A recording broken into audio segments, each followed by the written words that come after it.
Aqui falamos de negócio e inspiração de quem constrói coisas que viram realidade. E hoje eu estou aqui com nada mais, nada menos que Tiago Correia, construtor e incorporador imobiliário. Atua há mais de 15 anos no desenvolvimento de projetos imobiliários, utilizando o capital de investidores, com um modelo estruturado que dispensa financiamento bancário, compra de terrenos à vista e sem qualquer tipo de improviso. Tiago constrói a partir de método, estratégia e controle, levando para o mercado a realidade da obra como ela realmente é, com decisões técnicas, jurídicas e financeiras bem definidas. Além da atuação prática, ele compartilha conhecimento baseado em campo, mostrando os bastidores da incorporação imobiliária e formando profissionais que querem operar com segurança e previsibilidade. Hoje, já soma mais de 200 mil seguidores nas redes sociais, onde se destaca por um posicionamento técnico direto e sem romantização do mercado imobiliário. Bem-vindo, Tiago. Muito obrigado, Júlia. Você viu que Nossa, foi longo aqui, um currículo, hein? impressionado aqui agora, viu? Foi um dos maiores que eu já li, viu? Pô, eu fiquei... Será que esse currículo é meu, né? Vamos lá, Tiago. Conta aqui um pouquinho pra gente como que você começou já, como que você entrou nesse ramo da construção que hoje você já tá voando aí. Vamos aí, né? Eu costumo dizer que depois que você é contaminado pelo cimento, né? Você não tem mais volta, né? Bom, então, obrigado pelo convite de estar aqui. É um prazer estar aqui no podcast com você. E principalmente para falar da atividade que eu mais gosto, que é sobre obra e incorporação imobiliária, né?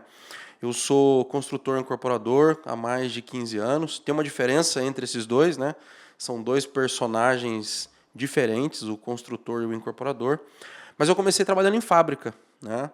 Eu trabalhava na indústria, eu trabalhei durante mais de 10 anos na indústria, mas sempre tive o sonho de investir em imóveis.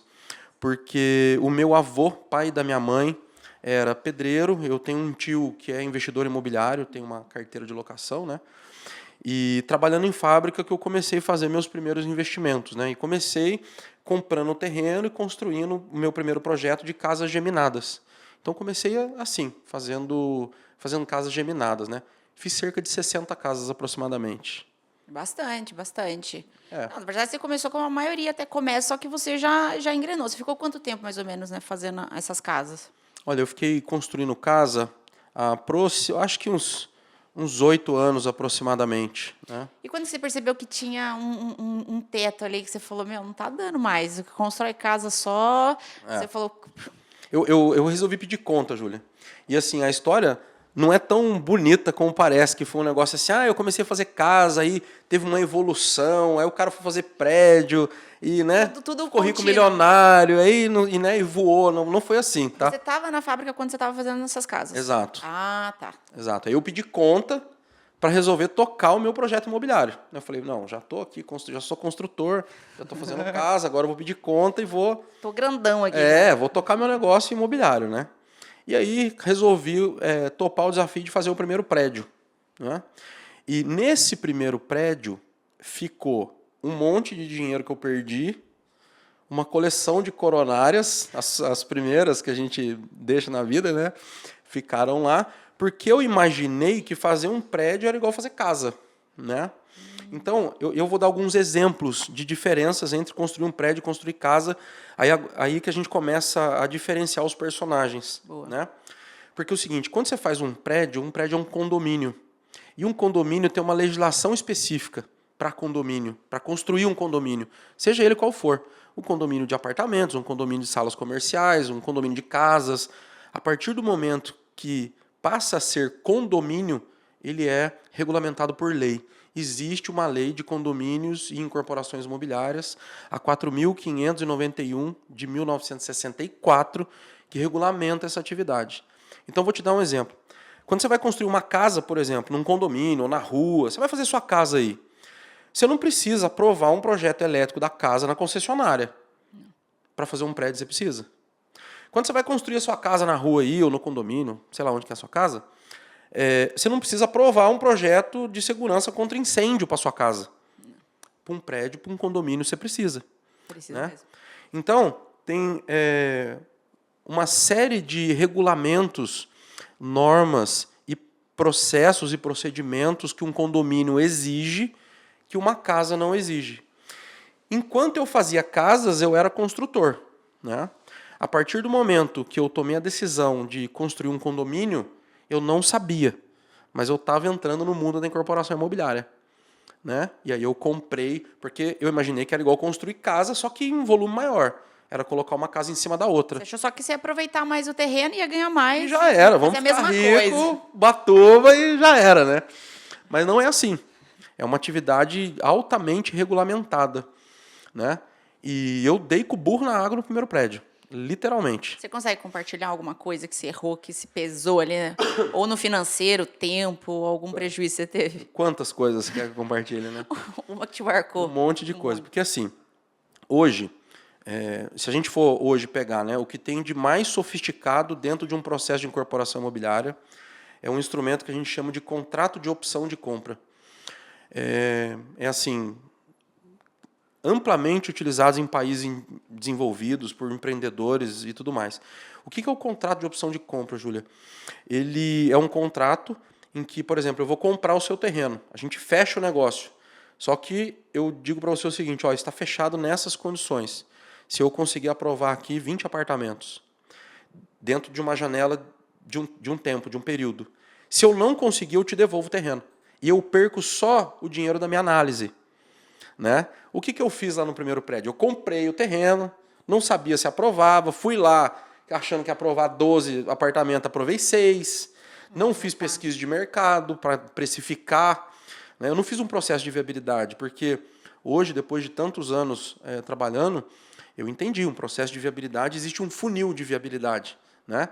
Eu preciso fazer uma pesquisa de mercado, precificar, definir custos, existe um processo técnico aí, e que eu não fiz. Né?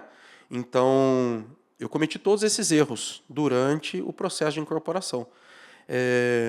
E aí, esses que eu estou dizendo foram alguns deles, mas do ponto de vista estratégico, eu não vou falar da parte operacional de obra, mas o erro estratégico foi não ter definido um plano de negócio para isso. Né? Depois do plano de negócio, desenvolvido o meu time estratégico, que é o mais importante em qualquer empresa hoje. Para a incorporação imobiliária, quem que é o time estratégico? O advogado, especializado em direito imobiliário, o contador, especialista em contabilidade da construção, e um escritório de engenharia e arquitetura, especializado no tipo de projeto que você quer fazer. Você, por exemplo, é arquiteta. Sim. Certo? Por exemplo, eu conseguiria te contratar para você desenvolver um projeto de prédio para mim? De jeito nenhum. Porque não é a sua especialidade. De jeito nenhum, com certeza. Agora, se eu precisar de um projeto de interiores, se eu precisar desenvolver... É comigo, é isso mesmo. É com você. É isso mesmo. Então, eu concordo. A gente deve buscar o profissional especializado, é que nem o médico. Né? Então, para te assessorar, para te dar o exato. respaldo, né? A parte de contratos ali, você vai fazer o primeiro contrato com o comprador, até do terreno. Essa parte Sim. da assessoria jurídica, eu acho que ela é fundamental para o primeiro tombo aí.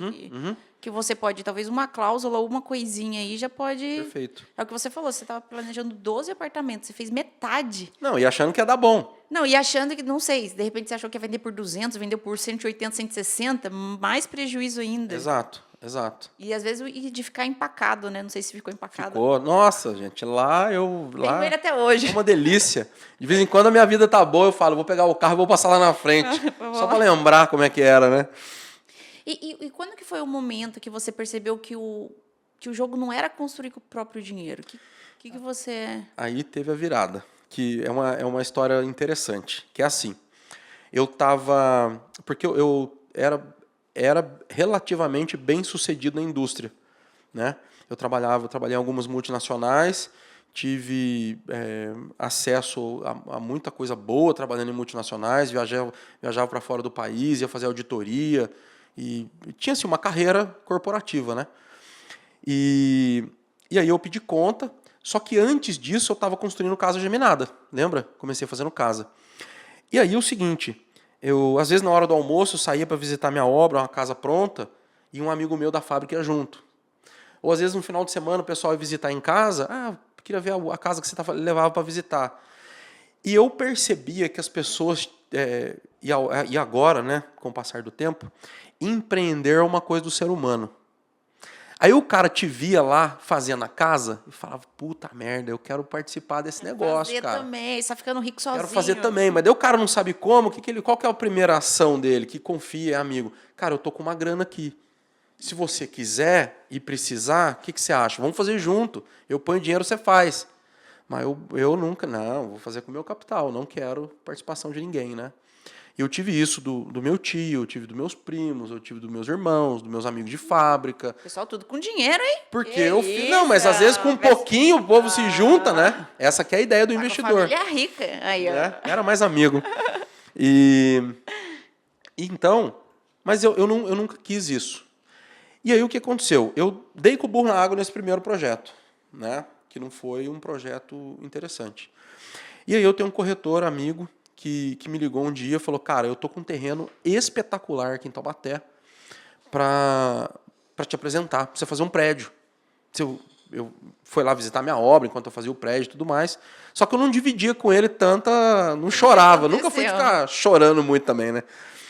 E aí eu falei, cara, eu não quero, cara. Sinceramente, eu vou largar a mão desse negócio aqui. Eu acho que eu vou voltar para a fábrica. Porque eu ia bem, acho que se eu mandar currículo, o povo me contrata de novo, né? Ele, não, cara, vem ver o terreno, aqui é um caso especial, o terreno é bom e tudo mais. Aí eu fui lá, conheci o terreno. E lá, realmente, muito bom o terreno em Taubaté. Eu fiquei chocado pela localização, assim, sabe? E aí ele me falou, cara, e aqui tem uma coisa especial que é o seguinte, a proprietária, ela não quer vender o terreno. Ela recebeu de herança, ela já é uma senhora, ela não tem condições de construir, mas ela queria alguma coisa aqui.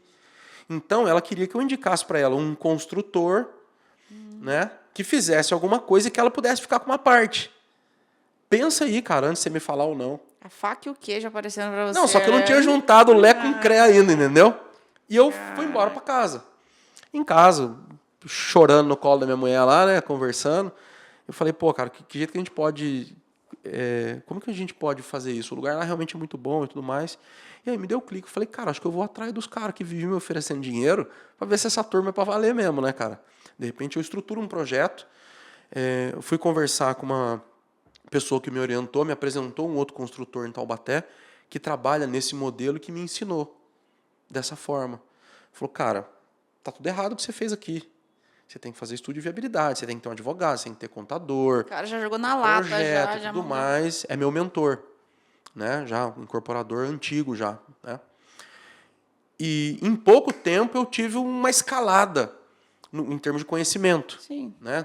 Eu sou meio compulsivo com as coisas, já caí de cabeça no tema e fui atrás de desenvolver tudo isso.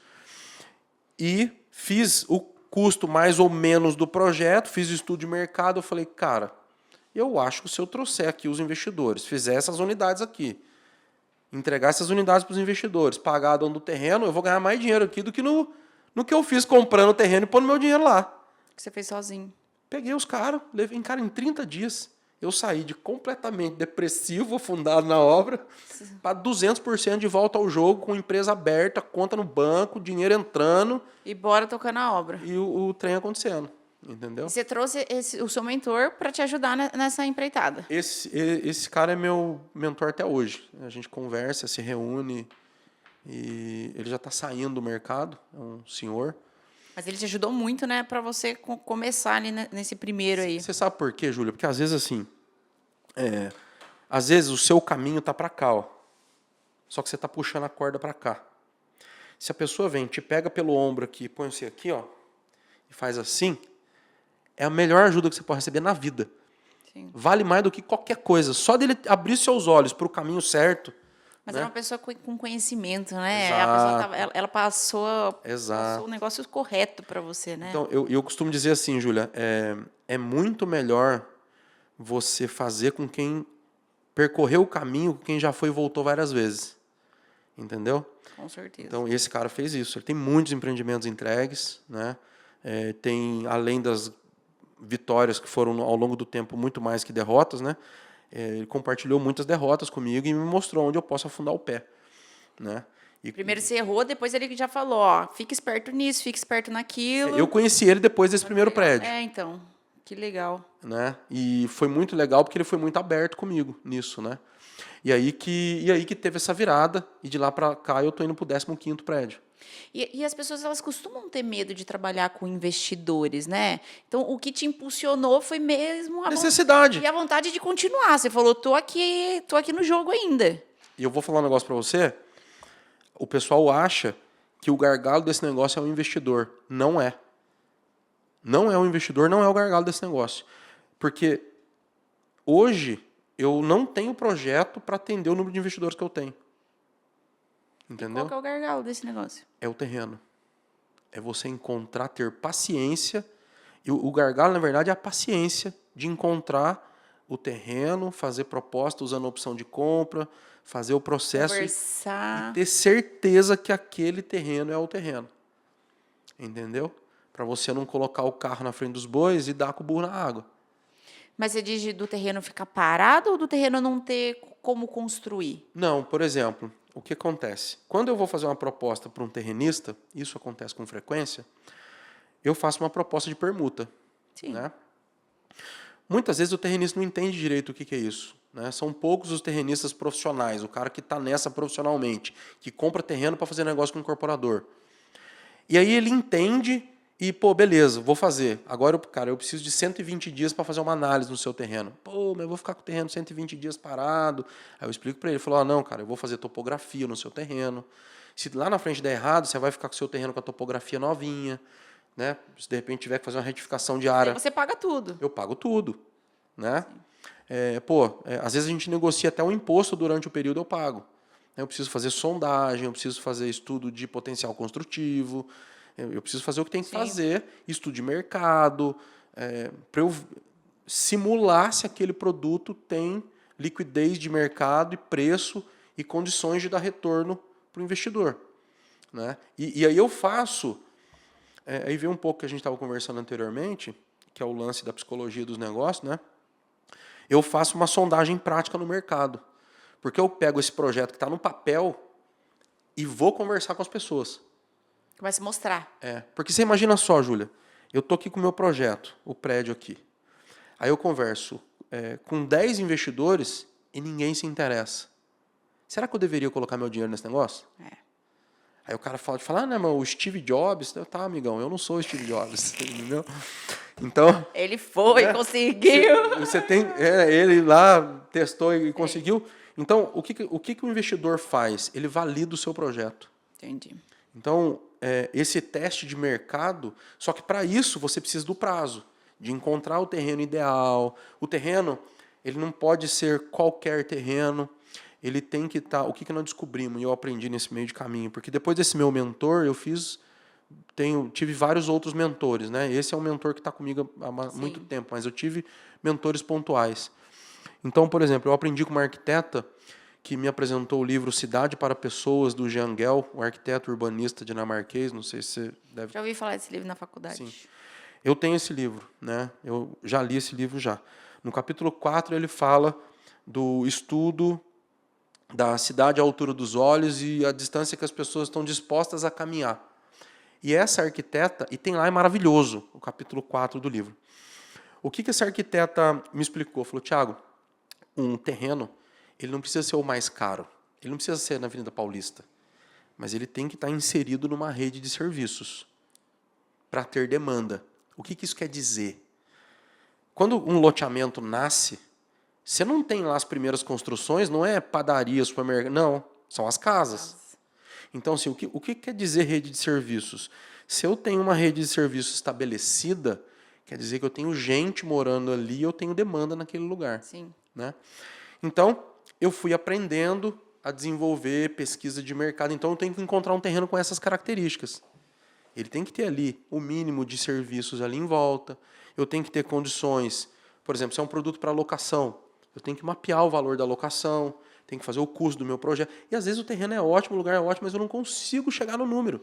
Você me falou, até falando mais de casa, tem alguns prédios lá, mas pouco, que é no bairro do Continental, lá em Taubaté. Não sei se você já construiu lá. Então, eu construí uma casa e o meu primeiro prédio que deu ruim foi lá. Foi lá o seu primeiro prédio? Foi. Porque lá, nossa, eu vendi muitas casas. E eu lembro que as primeiras, assim, lá era deserto, vazio, não tinha casa nenhuma. Exato. E o final do ano passado a gente fez uma venda lá, fui visitar uma cliente.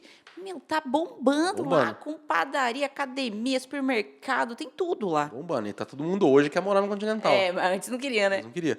Mas, e assim, sem juízo de valor. O meu bairro não é um bairro. O bairro que eu moro, por exemplo, não é um bairro para investidor. Né? Aonde que é legal para investidor? Em Taubaté, para quem é da região que conhece. Cara, Bosque Flamboyant, Portal da Mantiqueira. Portal da Mantiqueira. Independência, Granja Daniel. Você acha que mais para esse lado da Dutra? Exato, é uma rede de serviços um pouco mais sofisticada. E quando eu falo sem juízo de valor, Júlia, porque onde eu moro não tem isso. Entendeu? Sim. Então, assim, eu não faria um prédio para investidor no bairro que eu moro. Sim, com certeza. Você está pensando Entendeu? no negócio, não está pensando em Exatamente. se eu gosto lá, minha família mora lá. Exato. É independente. Como dizia o meu avô, eu quero saber do ovo, não quero saber se o pato é macho, entendeu? É, isso mesmo. Então, eu fui aprendendo isso ao longo do caminho aí. E para quem nunca ouviu falar, qual que é essa diferença entre construção e incorporação na prática, que é o que você faz hoje, né? Isso. O incorporador, Júlia, ele estrutura o projeto. Tá? Por isso que a gente fala assim, a incorporação imobiliária a gente não põe recurso próprio. Né?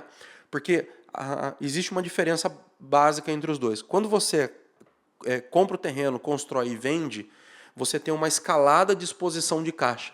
Você compra o terreno, constrói, contrata mão de obra. A hora que você chega lá no ponto da venda, você tem toda uma exposição de caixa que você já teve aqui para trás. O seu capital está todo exposto aqui, para depois você liquidar e realizar o lucro.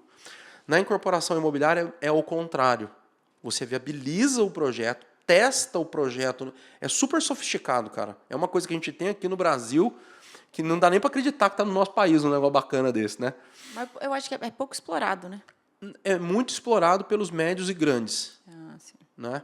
Então, por exemplo, a grande incorporadora, os caras, nada de braçada, um monte de projetos. Eu estava conversando agora com o diretor comercial de uma 10ª maior incorporadora do país.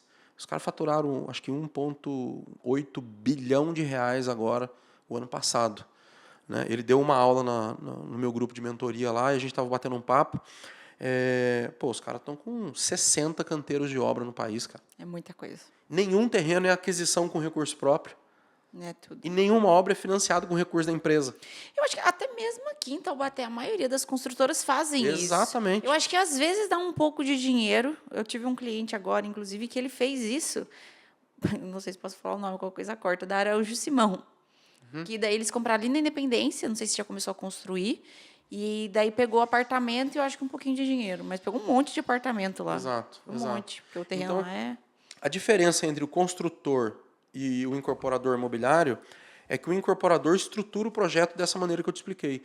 Então, ele faz a aquisição do terreno, amarra o terreno num contrato de viabilidade, ele faz o processo de viabilidade, ele faz estudo de potencial construtivo, precifica, faz o custo, estudo de mercado e fala, cara, esse produto nesse lugar vende por tanto, e o custo é esse, a gente tem condições de entregar um ROI, um retorno sobre o investimento de no mínimo 25%, a gente tem condições de entregar uma TIR, que é uma taxa interna de retorno, uma rentabilidade líquida do projeto, acima de 2% ao mês para o nosso investidor, e a velocidade de vendas, a liquidez é essa, de acordo com o estudo de mercado e com o estudo com as imobiliárias. Pô, nós temos um produtão na mão, vamos conversar com o povo.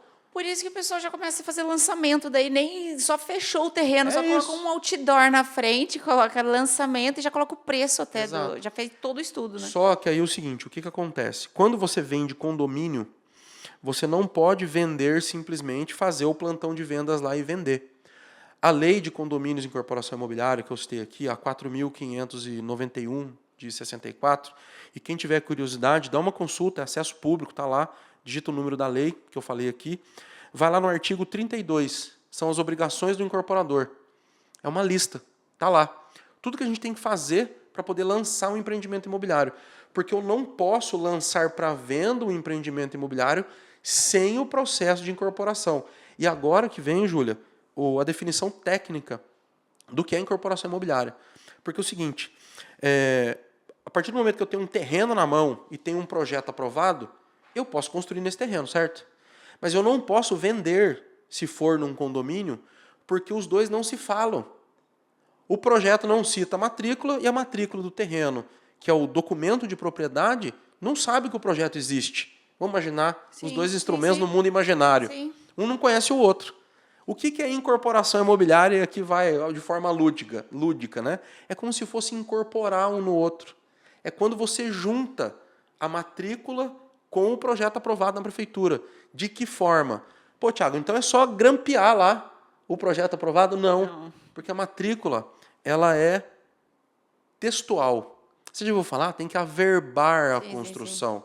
O averbar é de texto, né? Você tem que descrever o que está lá. A matrícula, por si só, ela tem que ser descritiva. Não pode ter desenho. Então, você precisa converter o desenho, que está aprovado na prefeitura, que é um desenho, em texto, para você incluir na matrícula. E dizer, opa, esse projeto agora existe legalmente. Está ali descrito, é o que diz a lei. Né? E como que a gente faz isso? Aí, nessa lei de 64, a 4.591, o legislador previu que a BNT criasse uma norma que convertesse o projeto em texto. É a 12.721, é uma norma da BNT. Tem os quadros lá, os 8 quadros, que tem muitos arquitetos, engenheiros que trabalham fazendo isso, e eles transformam o projeto em números nos quadros, e esses números são convertidos em textos na matrícula do imóvel. E a partir disso nasce uma matrícula para cada unidade dentro do condomínio, que é quando que vai se vender. Dentro do processo de incorporação. Então, incorporação imobiliária é isso. É juntar o projeto aprovado e, a partir disso, você está autorizado a vender. Entendeu? Não, e detalhe... Expliquei do jeito fácil ou complicado? Não, ficou. Basicamente, o próprio engenheiro ou arquiteto da obra faz tudo isso, faz essa junção. Né? Pode ser outra pessoa da obra, mas basicamente... eu normalmente contrato um especialista, tá? Para não ter... Não, porque dá pau, viu, galera? Dá, né? Dá. É muito complexo. Então, o que eu faço? Eu ponho cada um no seu quadrado. Eu tenho um arquiteto aqui, o cara que é bom de aprovar projeto. Vai fazer só isso. Você só vai fazer isso, amigão. Entendeu? Eu tenho um cara aqui que é bom de quadros da NBR, você só vai fazer isso. Você ganha agilidade, você ganha tempo. Tudo, cara. Tudo, porque... Tudo. Senão você pega a pessoa, só vai ficar voltando depois, o negócio não vai ser aprovado nunca. Exato. Então, por exemplo, eu tenho profissionais hoje, tem arquiteto, por exemplo, tem um arquiteto que nunca fez um desenho. O cara só faz quadro para NBR. Entendeu? É a área, né? Eu falo, você tem que se especializar, você tem que ficar bom em uma coisa, isso. Não adianta. É aquilo que a gente falou no começo. Você é arquiteto, mas você é focado. Tem arquiteto que só faz paisagismo, só sabe de planta até hoje, e aí fica nisso mesmo, que é o que você é bom. É exatamente isso. É um tema um pouco chato, né, Júlia? Mas acho que tem que... Eu acho legal falar a lei para a galera, porque quem quiser ir consultar, ver que nós não estamos inventando história aqui. Eu acho, né? na verdade, que as pessoas têm que entender que, assim, é fácil na teoria, só que existe uma prática por trás que ela demanda tempo e esforço. Exato. Né? Que as pessoas acham assim, então eu vou chamar meus amigos, então vamos todo mundo construir um prédio. É o que você está mostrando. Não é só isso. E o que eu pego de caso assim, meu amigo... Tá vendo? Aí o cara põe o nome de todo mundo na matrícula do imóvel. Pronto, já aí morre um parente de um doido lá, o negócio já entra em inventário, aí já é um... Já fez a primeira merda. Sendo que se estruturar dentro de uma incorporação não tem nada disso.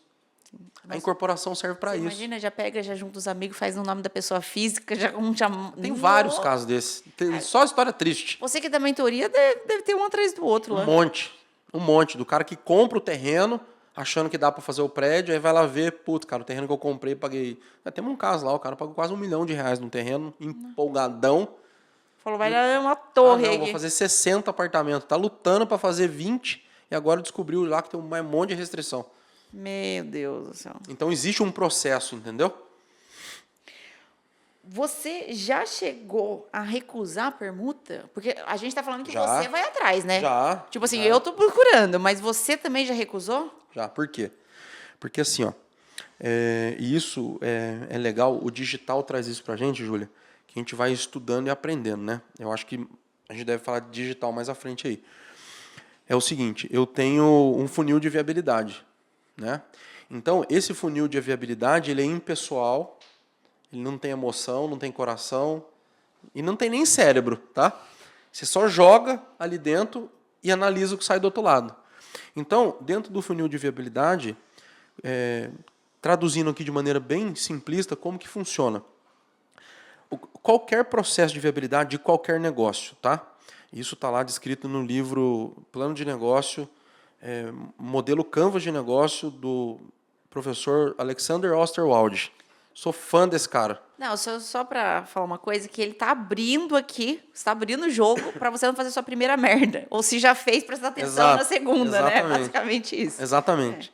Ele fala de funil de viabilidade, né? Então, a viabilidade de qualquer negócio, como é que funciona? A gente tem, primeiro, de maneira simplista, por quanto que vende e quanto custa. A gente tem esses dois números. Sim. E a gente faz a diferença entre esses dois. O fato de a gente ter um resultado positivo não quer dizer que o negócio é viável. Tá? Eu vou citar o caso aqui da incorporação imobiliária. Então, quando você fala em custo de obra, não está incluso, por exemplo, o terreno. Tá? Então, por quanto que vende o empreendimento? O empreendimento vende por 10 milhões de reais. Quanto custa o empreendimento? Custa 4 milhões de reais. Então legal, deu 6 milhões de reais de resultado? Não. A gente pega esse resultado e nós vamos passar esse resultado por um funil. O que é esse funil? Esse resultado ele tem que remunerar as partes que participam do negócio. Então, assim, entre 10 e 15%, entre 8 e 20% do valor geral de vendas é para o terrenista. Os investidores ficam com cerca de 60% do valor geral.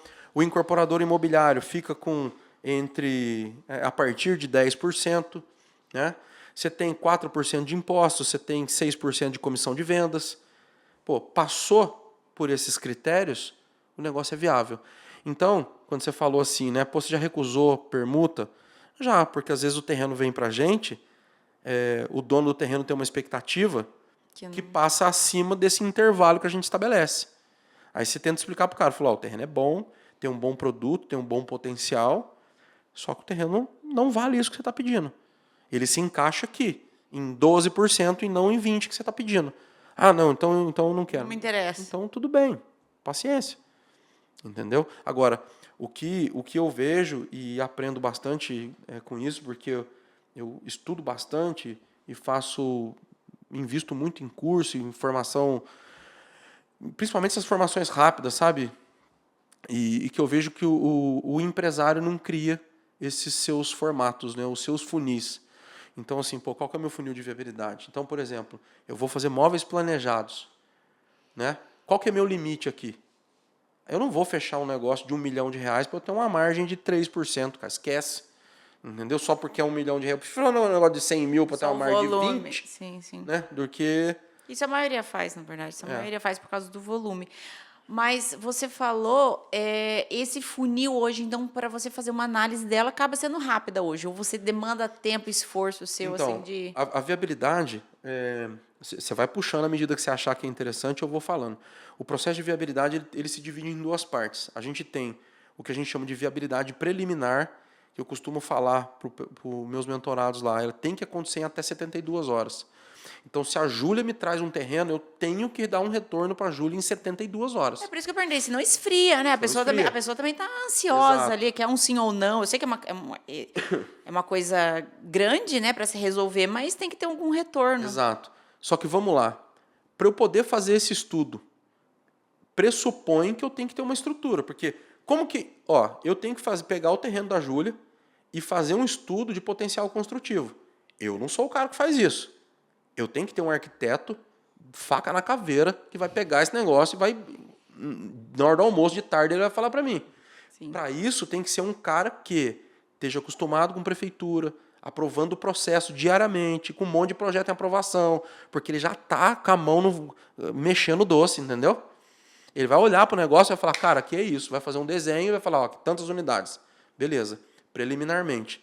Eu tenho que passar com o meu advogado, com a minha contadora, para ver se tem algum grilo fiscal, jurídico. E aí eu faço o meu estudo de viabilidade, que antes eu fazia em Excel.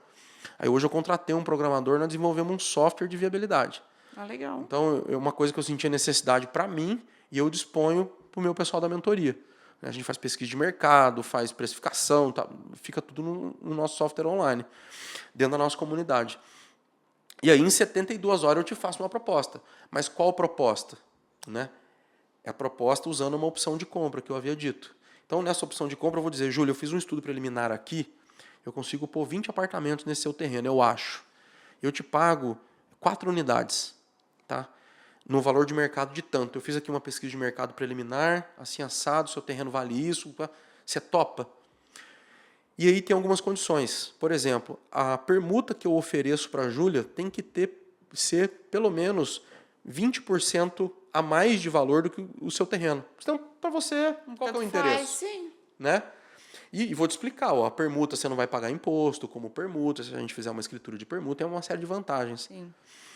E aí você vai dizer para mim, pô, cara, legal, eu topo nesse formato. Falei, então é o seguinte, nós vamos fazer uma opção de compra aqui, você vai aguardar 120 dias, porque agora eu vou fazer a viabilidade detalhada. Qual que é a diferença das duas? A viabilidade preliminar, indo de encontro com aquilo que você disse, ela é muito rápida, mas é menos precisa. Sim. Não tem números detalhados. A viabilidade detalhada, ela é lenta, mas ela é super precisa. Mas daí vamos supor, se você consegue não sei se já aconteceu isso também, né? Na rápida, você falou que faz 20 apartamentos. De repente, você consegue fazer 28, sei lá. Não sei se já aconteceu isso, de conseguir fazer mais. Isso muda alguma coisa também? Mantém o percentual de permuta. Mantém o percentual. Exato. Mas na opção de compra, o que vai escrito? Se a proposta mudar, o dono do terreno tem o direito de pular fora. Agora, se eu aprovar 20 unidades, você é obrigado a fechar comigo. Ah, sim, porque daí você já fez tudo, já gastou. Cara, Exato. você já deixou certo, né? Exato. Não, com certeza. Isso que é um instrumento de opção de compra. Tá? E um instrumento que pouca gente conhece. Tá? E aí o seguinte, na detalhada, o que eu vou fazer? Aí sim, o advogado vai fazer a viabilidade jurídica em detalhes. Se a Júlia tiver alguma questão fiscal, o contador vai trabalhando isso em paralelo. Cara, o terreno está declarado por X, eu vou receber tanto. Como é que... Cara, vamos desenrolar isso aqui com o contador. E aí, por isso, eu tenho que ter um pessoal especialista para ajudar o terrenista, porque eu sei que eu tenho que levar esse suporte para o terrenista. Entendeu? E aí eu faço, primeiro, o levantamento planeltimétrico para eu entender as dimensões, divisas do terreno, e isso vai servir de material para o arquiteto agora pedir diretrizes, uso de solo, e vai fazer o desenho específico ali desse projeto. E aí eu vou investindo. Né? E aí tem uma lógica de investimento, Júlia, que é dos processos de viabilidade para qualquer negócio, qualquer empresa. Às vezes as pessoas se empolgam nos seus processos. Às vezes a gente pega o pessoal na mentoria lá, chega lá assim, pô, arrumei um terreno aqui, fiz uma proposta, já fiz o 3D. Né? Cara, foi quanto? Ah, foi 5 mil de 3D. Falei, tá. Eu já consigo visualizar isso acontecendo. Você fez a opção de compra? Não. Então, se esse terrenista vender esse terreno para outra amanhã, você perdeu esses 5 mil. Qual que é a lógica de investimento num processo de viabilidade? Ele tem que ser o mínimo possível e aumentando ao longo do tempo, e ele tem 2 objetivos. Né? Ele tem que ter o melhor custo-benefício, ou seja, em função do investimento, ele tem que gerar um benefício muito grande e ele tem que eliminar incertezas. Vamos pegar o exemplo da topografia que eu acabei de falar, o levantamento plano-altimétrico. O que esse levantamento faz? Ele vai olhar o relevo do terreno e vai olhar os limites do terreno. Né? Pô, aqui, ele vai, por exemplo, num terreno de 1.500 metros, esses dias eu fiz paguei R$2.000. Né? Ele serve de base para o arquiteto desenhar em cima do terreno real, sim, puta benefício, né? E elimina a incerteza do terreno ter uma medida diferente daquela que está na matrícula. Porque eu posso estar negociando um terreno que não está regular, sim, que depende de uma retificação de área, por exemplo, que é um processo custoso. Né? Pô, então eu vou investir ali R$2.000 no início de um projeto que vai me eliminar um monte de dor de cabeça. Depois eu vou fazer uma sondagem. Eu vou fazer lá, o engenheiro estrutural, com base no desenho preliminar do arquiteto, vai definir quantos pontos de sondagem e qual a profundidade. Sei lá, eu vou fazer num terreno de 1.000 metros, eu vou fazer 4 pontos de 20 metros de profundidade. Cara, eu vou gastar R$4.000 para fazer uma sondagem. Mas eu já vou saber o tipo de fundação que eu vou fazer, o nível da água. Você vai gastar tudo. Então, num processo de viabilidade detalhado, você vai pôr um pouquinho de dinheiro e vai eliminando incerteza. Por quê? Cara, fiz a topografia. Eu vi que o vizinho invadiu a área. e que o terreno está menor, e que eu vou ter que fazer retificação, e que o vizinho está brigado com o dono do terreno. Cara, Júlia, Foge. arruma aí o seu terreno, entendeu? Agora, se o terreno tá certo, se a parte da fundação você já consegue calcular, fazer tudo certinho, você vai conseguir ter mais previsão de custos, tudo isso Exato. na sua obra. E outra, pensando que você tem que dar garantia depois para quem compra, então você vai ter mais segurança do que você está fazendo para poder vender Exato. também. Você está resguardado, ó, fiz isso porque pedia isso e tudo mais. Exato. Pensando até no futuro. E tem mais, o processo de viabilidade hoje está tão bem estruturado que, por exemplo, antes da gente fechar o negócio completamente, porque usando a opção de compra, a viabilidade é a meu critério. Eu não tenho que te provar que não foi viável. Por exemplo, tem uma última etapa que é a vistoria cautelar.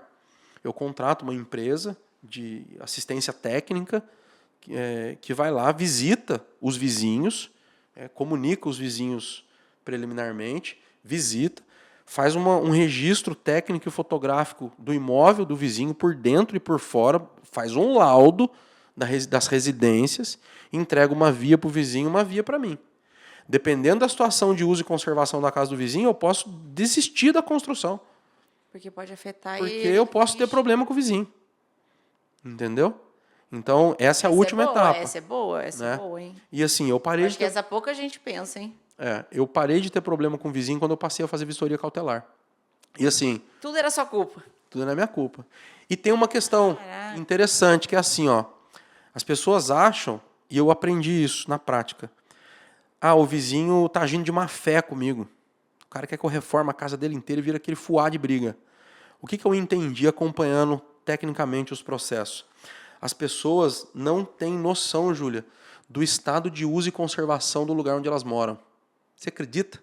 Eu acredito. Ó, Com certeza eu acredito. eu acompanhando uma visita dessa com um arquiteto, que quem faz isso para mim é um arquiteto, ele tem uma empresa disso. Ele só faz assistência técnica, né? Vistoria cautelar, estudo de mercado, recebe, por exemplo, você comprou um imóvel, preciso receber o imóvel, não sei como é que faz isso, ele vai lá e recebe no seu lugar, entendeu?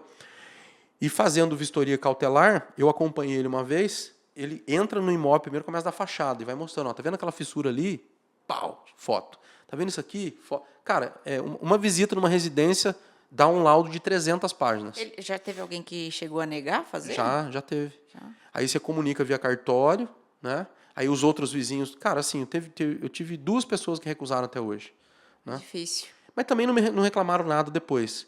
Porque qual que é a abordagem, Júlia? Não é uma coisa de invasão, é o seguinte.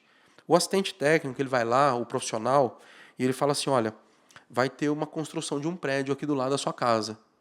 A empresa me contratou para eu poder fazer uma vistoria nas residências vizinhas. Isso é bom para você e para ele que vai construir. Porque nós vamos registrar do jeito que está a sua casa agora, e se amanhã ou depois tiver algum problema, você pode pegar esse laudo e ir lá reclamar com ele. Falou isso, ele... Você entendeu? Seja bem-vindo, né? Seja bem-vindo. Aí faz isso. O que eu percebi em algumas visitas? O do cara ficar surpreso. Eu falei, cacete, não sabia que minha casa estava assim, cara. Porque ele só vê o problema. Só vê. Porque aonde que vem a reclamação? O cara tá lá sentado no sofá da casa dele, aí você aluga um compactador, tá lá pá, batendo, e de repente tem lá uma vibração dentro da casa. Igual acontece quando passa o caminhão do lixo na porta, né? Aí o cara fala, olha, que a minha casa tá vibrando. Aí ele sai caçando. Sim. Aí ele encontra 1 milhão de fissuras na casa. Tringo ali. Daí Puta, aquilo ali não tinha. Aí pronto, virou seu. Como você não tem o laudo, né? E isso faz parte da viabilidade, né? Então, a gente, ao longo do tempo, eu aprendi a montar, estruturar isso. A gente está falando dessa parte de incorporação, você deu esses primeiros passos aí, né? Ou essas primeiras etapas antes mesmo da pessoa fazer o estudo de viabilização. Mas aonde que as pessoas, a maioria das vezes erra? Você acha que é no terreno mesmo? Não. Ou em outra coisa? O terreno é o maior gargalo, mas não é onde as pessoas mais erram. As pessoas mais erram no custo. No custo. No custo. Não faz o estudo. Não faz o estudo. E aqui tem um pecado capital, viu, galera? Que é o seguinte. O que acontece? O Estado, quando eu falar Estado, é o governo, né? Ele cobra pela incorporação imobiliária, porque ela é feita dentro do registro de imóveis, dentro do cartório. Né? É um processo que passa por um processo registral. E tudo que passa pelo cartório é cobrado. né?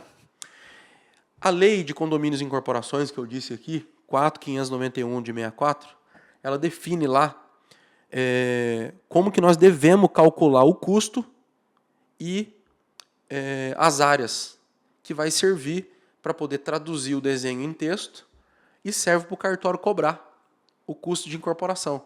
Então, hoje, você consegue entrar no site do Arisp, por exemplo, aqui em São Paulo, Associação dos Registradores Imobiliários do Estado de São Paulo, e cada estado tem o seu. Você sabendo o custo da sua obra, você entra lá, tem uma tabela número 5 do Arisp, você seleciona a cidade, o cartório de registro, baixa a tabela, vai estar lá o custo da sua incorporação. Pô, sua incorporação de 30 apartamentos vai custar 50 mil. Beleza, é isso que você vai pagar para o cartório. Na legislação, lógico, por que o cartório definiu isso? Porque senão eu viro para o cartório e falo, minha obra vai custar 100 mil. E custou muito mais. Engana o cartório. Então, eles estabeleceram uma norma técnica para calcular custo e área.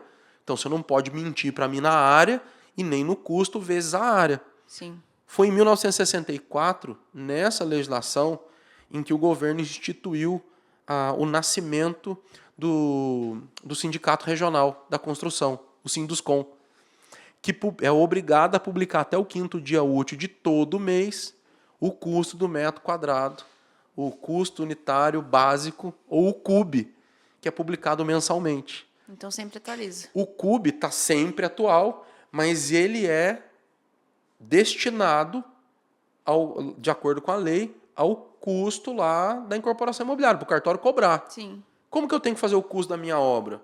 Você usa o CUB? Não, não uso. Porque o CUB pode te enganar. Eu vou dar um exemplo besta aqui, tá? Você imagina, você precisa construir uma sala, tá, Júlia? Essa sala ela pode ser quadrada ou ela pode ser retangular. Eu já vi isso, você fala disso. Né? Pode eu falar, é legal. Uhum. Você imagina, o exemplo mais besta que eu dou aqui. Uhum. Você imagina que a sala tem 16 metros quadrados. Então, se ela for um quadradinho, ela vai ter 4 por 4. Se você pegar a parede aqui e esticar, ela vai ter 16 metros de comprimento de parede. Se ela for retangular e tiver 2 por 8, ela vai ter a mesma área quadrada, 16 metros quadrados, só que ela vai ter 20 metros de comprimento de parede. 25% a mais de parede do que a outra. Mas ela tem a mesma metragem quadrada. Então, nessa, se você usa o CUB, você se lasca. Entendeu? Por isso que, então, como que a gente faz o custo? Com base em quantitativos. Como é que vocês fazem o custo dos móveis aqui? Não tem um projeto, quantifica e aí faz o custo? Por que o abençoado... E aí eu te falo, o cara às vezes vai fazer, eu brincando, né, em termos de preço, às vezes o cara vai fazer lá uma lojinha de armarinhos. Ele vai faz um curso no Sebrae durante 6 meses, desenvolve marca, faz o custo, conta os botões, as agulhas, investe lá 50 mil reais para fazer a lojinha de armarinho dele. E o abençoado do incorporador, que vai mexer com 40 milhões de reais, não faz o custo detalhado da obra. É o fim do mundo, cara. Então, o que é isso? É porque vê muito volume, né? É porque acha que é muito dinheiro. Não, só faz que o CUB aí, faz pelo metro, conversa com o outro lá quanto que deu. Não, cara.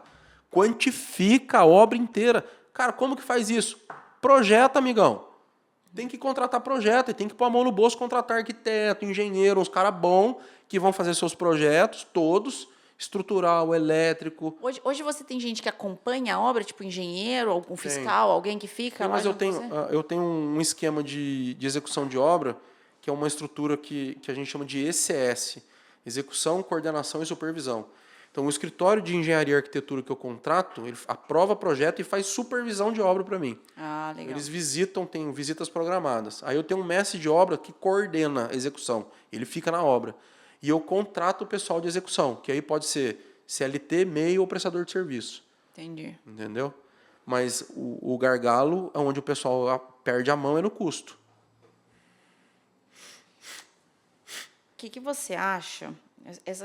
Tem uma pergunta aqui que eu acho ela bem interessante. A gente até chegou a falar um pouco disso, mas a gente não entrou tão a fundo.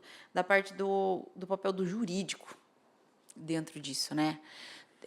O que ele acaba dando esse suporte, principalmente talvez na hora da compra, na hora que você está desenvolvendo o projeto, ele dá uma sumida. Como que funciona? O que ele dá esse suporte para o incorporador? Então, o jurídico participa do processo inteiro, mais intensamente em alguns momentos, né?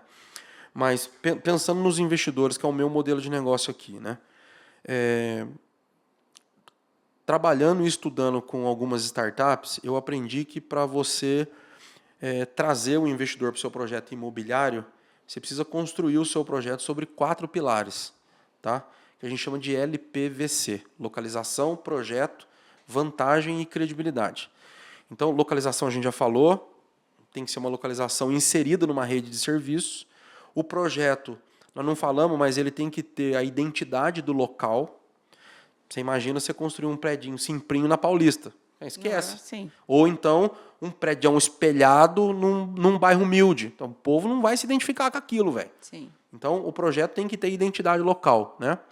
O terceiro é a vantagem que a gente tem que construir para o investidor, que a vantagem é financeira, que é descontos comparado com o valor de mercado, ROI, rentabilidade e forma de capitalização. E o último pilar é a credibilidade. A credibilidade, Júlia, é a estrutura jurídica. Então, eu até brinco, isso aconteceu de verdade. Não façam isso, tá, galera? Eu fui convidado para ir no lançamento não do empreendimento imobiliário, mas de um empreendimento de tecnologia, né? E foi num lugar super legal lá em São José dos Campos, num prédio, coisa mais linda do mundo. O carinha estava lançando o projeto de tecnologia dele lá, fazendo uma rodada de investimento. Eu fui lá convidado para participar. E chegou no final, ele fez o pitch de vendas dele lá, apresentou a ideia legal e tudo mais. E, ó, galera, vamos fazer, então, a primeira capitalização. E era na conta pessoa física dele. Cara, matou o negócio. Por quê? Não tinha credibilidade. Ele tinha tudo, né? No meu caso aqui, localização, projeto e vantagem. Então, se eu conto a história inteira para você, Júlio, olha, Júlio, eu vou fazer um prédio, é lá na Avenida Itália, em Taubaté, vai ser um prédio vai ser assim assado. Cara, você vai pagar com desconto de 40% do valor do mercado. Tantas capitalizações. Putz, você ficou lá encantada. Pô, Thiago, vou participar e agora? Cara, deposita no nome da minha esposa, porque eu tô com o CPF sujo. Ah, fodeu, cara. Entendeu? Você não entra no projeto. Não, e porque é um dinheirão ainda que vai, você não tem credibilidade. Aí você fala, pô, mas você não tem um CNPJ? Não, sabe o que é? Não tenho, eu tô, né, não sei o que, advogado. Não, cara, tem um amigo meu. Não. Então, isso tem que estar bem construído. O jurídico, ele participa desde a aquisição do terreno, participa de todas as etapas, mas primeiro para garantir juridicamente. Em segundo plano, trazer essa credibilidade para o investidor. Falou, não, cara, existe aqui uma estrutura jurídica responsável. Então, quando eu faço a apresentação para o investidor, eu tenho um modelo de apresentação, lá na apresentação vai lá, fotinho do advogado, contato, número, nome. Pelo que você está me falando, tem muito processos já hoje, né? Processos, tipo assim, hoje... Isso eu trouxe da indústria. Isso foi para você ver na vida, como tudo na vida a gente aproveita sempre, né? Com certeza. Então, como eu trabalhei em multinacional americana, os americanos são maluco com procedimento, né?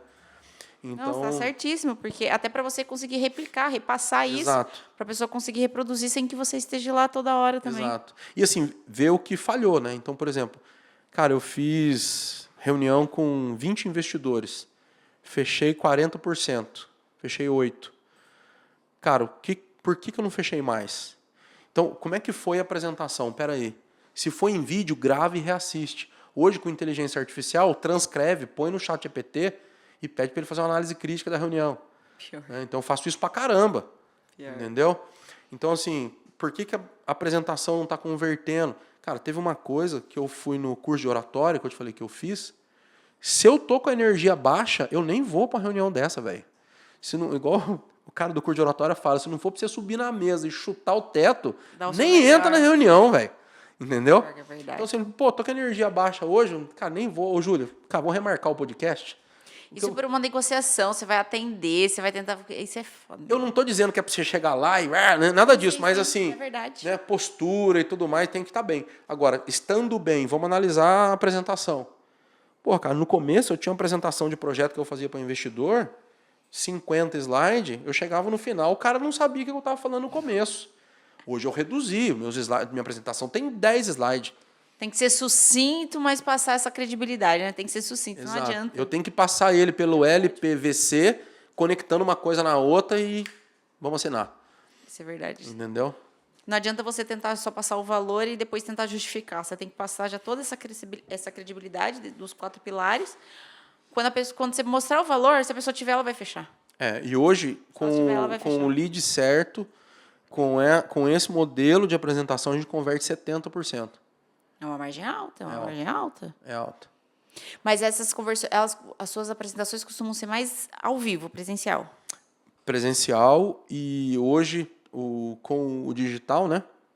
Em fevereiro agora, em primeira mão, nós vamos fazer o primeiro lançamento digital de empreendimento imobiliário no formato de lançamento digital.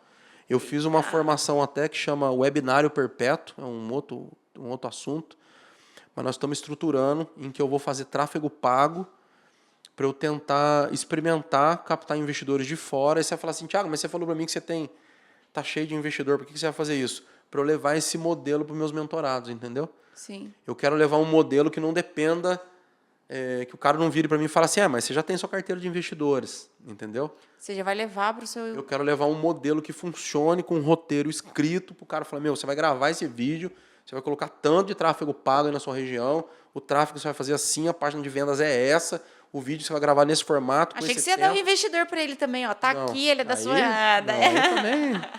Ele é da sua região, pode contratar aqui, ó. 1 milhão para você de investimento. Porque o lance da mentoria não é levar coisa pronta, isso é consultoria. A mentoria é transferência de experiência, né? Então eu vou levar a forma de gelo pro cara. Falar assim, põe água, põe no congelador a tantos graus que vai dar certo. Pior que é verdade. Entendeu? Você já destrinchou um pouquinho, mas a gente deu uma pincelada. Hoje, para a gente ter uma porcentagem clara, qual que é a margem mínima que uma incorporação tem que ter para o incorporador, para valer a pena? Aí a gente volta a falar do nosso funil de viabilidade, né?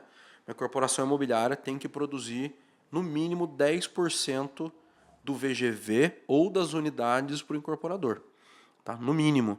E eu não considero esse um bom número, eu considero um número passível de análise acima de 15, tá? Vou dar um exemplo a vocês. Nós estamos com um projeto em aprovação no Portal da Mantiqueira, ali em Taubaté, de frente para a Serra.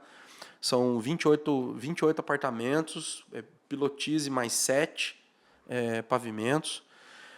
Nós vamos ter ali 17 investidores, 4 unidades para pagar o terreno, e nós vamos ficar com 7 unidades. Calma aí, fala de novo. São 28 apartamentos. 28, tá. 17 são para pagar, são para investidores que vão financiar o custo da obra. Tá. 4 para pagar, aí sobra 11, certo? 17 sobra 11. Isso. São 28. 4 nós vamos usar para pagar o dono do terreno, sobrou 7. Nós vamos ficar com 25% das unidades. Vamos investir um capital agora em torno de 60 a 80 mil reais para viabilizar o projeto.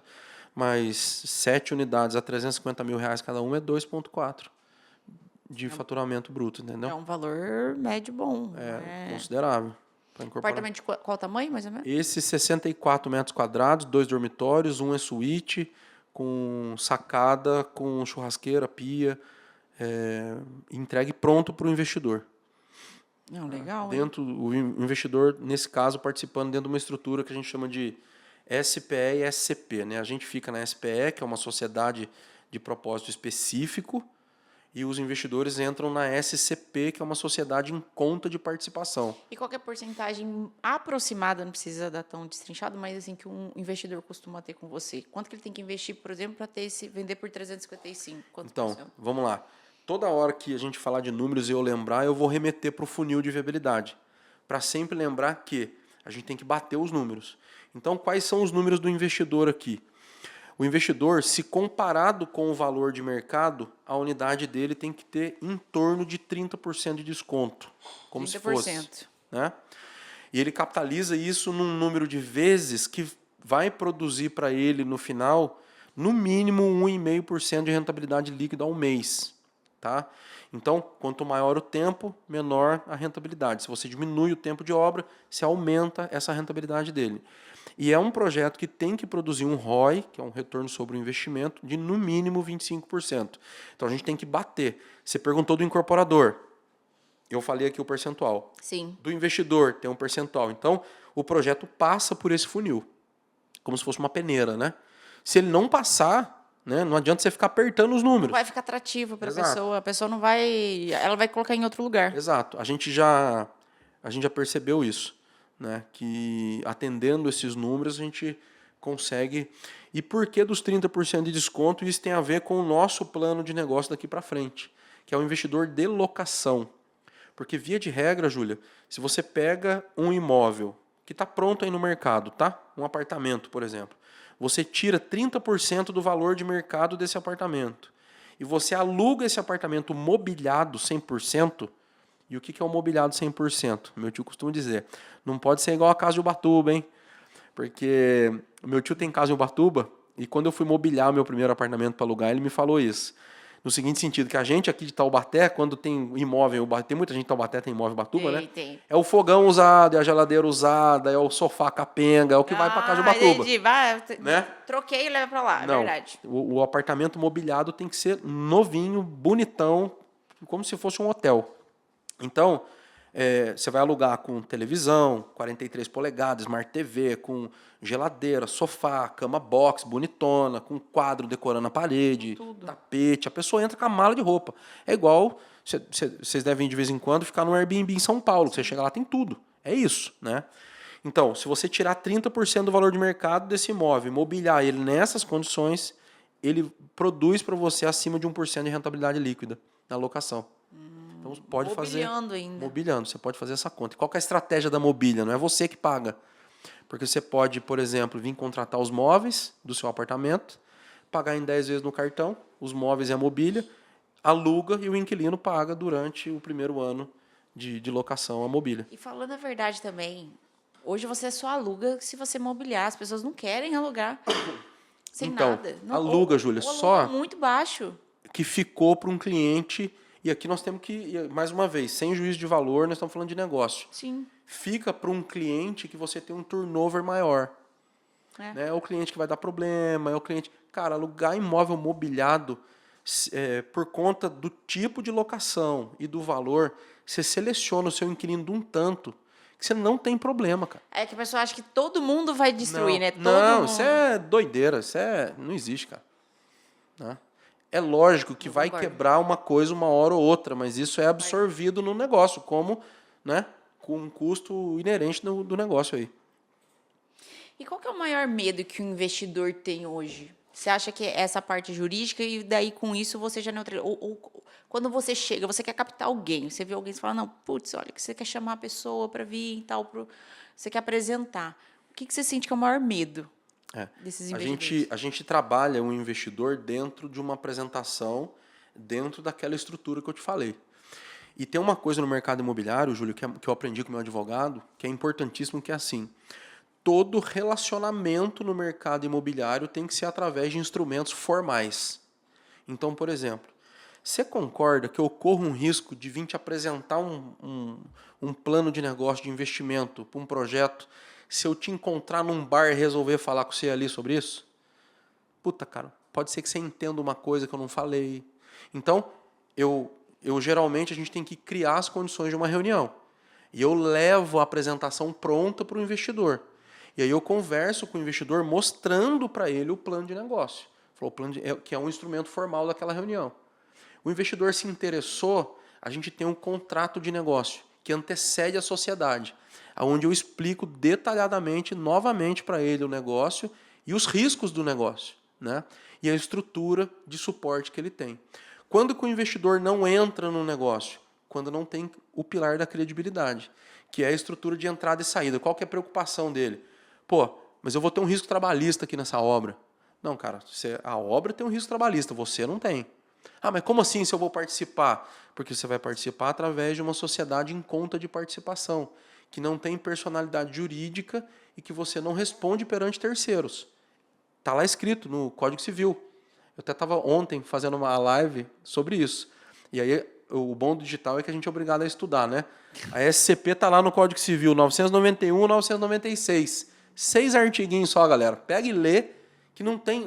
super protege o investidor. É uma super ferramenta de proteção. O investidor não fica exposto, né? Ele não responde perante... Ninguém alcança o investidor dentro de uma SCP, né?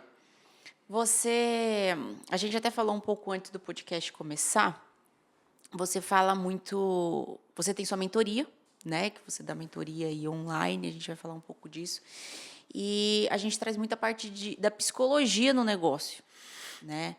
Por que você acha e você aborda tanto isso? Até nas suas lives, para os seus mentorados. Aonde que se encaixa tanto isso? Eu acho importante falar esse assunto. O que acontece? Eu comecei a gravar vídeo para o YouTube há um tempo atrás porque um dos investidores foi embora do Brasil, mas continua investindo aqui. E ele gostava muito de visitar a obra e me deu a ideia de gravar vídeo e colocar no YouTube para ele poder ver as obras, né? E eu comecei a falar isso, comecei a falar não só das obras, mas do modelo de negócio em si. E algumas pessoas começaram a fazer contato comigo para querer fazer igual, me vir visitar e tudo mais. E eu resolvi criar esse produto, que eu, na verdade, não resolvi criar. Uma pessoa me pediu e aí eu criei, com base na solicitação dela. Na verdade, 2 irmãos de São Carlos, o Jedson e o irmão dele. Tiago, faz uma mentoria com a gente que eu quero fazer um negócio igual aqui em São Carlos, né? Eu falei, cara, legal, vou estruturar isso. Comprei um curso, 2 cursos de mentoria, né, de como estruturar a sua mentoria.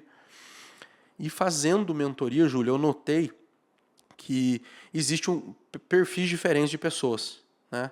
Tem a pessoa que vai, e que nem eu tenho um mentorado lá, o Júnior, que você tem que pôr freio no cara, porque eu falei do Júnior ontem na live, né? O Júnior, ele tem 43 anos, está aposentado. Ele tem 6 supermercados e não trabalha em nenhum. Ele tem um sócio em cada um. É um cara de uma inteligência de negócio ímpar. E ele entrou no nosso processo de mentoria. Em 6 meses ele está fazendo o primeiro prédio. Ele fez a aquisição do terreno fazendo permuta. Está lá no meu destaque do Instagram. Olha lá que tem lá a carinha do Júnior lá. Ele fez a aquisição do terreno, arrumou os investidores, está fazendo o primeiro prédio e está com mais 5 projetos em aprovação. Meu, daqui 2 anos esse cara vai ter o currículo de incorporador maior que o meu. Porque ele é o cara da pegada, meu, você entendeu? O Júnior, você mostrou o caminho para ele, abre a porteira e sai da frente. Mas você tem o Júnior às avessas, que é o cara que fica dentro de casa fazendo planos e não sai de casa para nada. Entendeu? E aí, cara, eu fui percebendo isso. Até teve um dia que eu fui conversar, e lógico, não vou falar nomes aqui, uma das coisas que a gente faz na mentoria é o seguinte, vá conversar com as pessoas. Então, você precisa montar o seu time estratégico. Isso custa R$0. Então, assim, quanto custa agendar num contador especializado no seu negócio para você ir falar sobre uma possível parceria de trabalho? Isso custa R$0. Mas o quanto você aprende numa reunião dessa? Muito. Porque você vai lá, ele vai te fazer um monte de perguntas que você vai viajar na maionese, né? Então, dedica 30 dias da sua vida agendando reunião com um contador e advogado e vai em 10 de cada um. Porque você vai aprender pra cacete nesse período. De graça. Né? É a mesma coisa de orçar móveis. Quando você cobra para fazer um orçamento, né? Você recebe não cobra nada. Você recebe seu cliente aqui, orça. E nessa o cliente aprende. Porque tem o lance das cores, que tipo de material. Ó, a sua cozinha é na roça, então não pode ter uma pegada assim, tem que ter a pegada assado, tem que ser... Pô, e o cara vai formando uma ideia. Ponto de vista, né? Com certeza. E ele vai aprendendo nesse processo. Então é uma maneira de aprender de graça e pôr o cara um pouco na fogueira. Porque a gente diz o seguinte, você tem que aprender, e aí que vem a questão da psicologia. Eu vou lá no advogado e no contador e vou falar o que para esse cara? Eu preciso chegar lá e falar alguma coisa. Né? Falar, eu sou Tiago, construtor incorporador, eu queria falar com você que eu estou contratando um contador. Beleza. Você vai chegar lá, o contador vai olhar para sua cara e falar, muito bem, e aí? E aí, você tem que falar alguma coisa para ele. Por quê? Porque ele não sabe se você vai construir para vender, se você vai construir para alugar, se você vai fazer com capital de banco, se você vai fazer com capital de investidor, se você vai fazer com capital próprio, se você vai fazer com capital do plantão de vendas. Entendeu que tem um monte de caminho para você seguir? Sim. Você precisa aprender a contar a história do seu negócio. A galera não sabe fazer isso.